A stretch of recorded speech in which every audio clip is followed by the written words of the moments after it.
Kemana aja gue selama ini baru tahu ada masjid yang punya magnet besar banget di Indonesia. Masjid Raya Baitur Rahman Aceh. Ini begitu nyampe di Aceh, langsung pengen banget ke masjid ini. Karena di masjid ini tuh bener-bener bikin tenang, bikin nyaman, suasananya enak. Ini suasana waktu gue sholat subuh di Masjid Raya Baitur Rahman Aceh. Rame loh sholat subuhnya. Dan gak cuma megah di luar, dalamnya juga megah tuh. Lihat kan? Dan ini adalah bagian tempat orang-orang sholatnya. Akhirnya gue mutusin untuk jalan-jalan sekeliling Masjid Raya Baitur Rahman Acehnya. Kan ini masjidnya luas banget ya.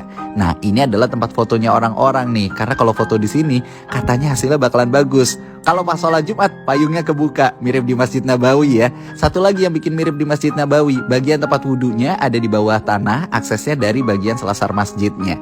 Ini luas banget tempat wudhunya. Dan pokoknya kalau ke Aceh jangan lupa untuk mampir ke Masjid Raya Baitur Rahman Aceh. Jadi kapan ke Aceh?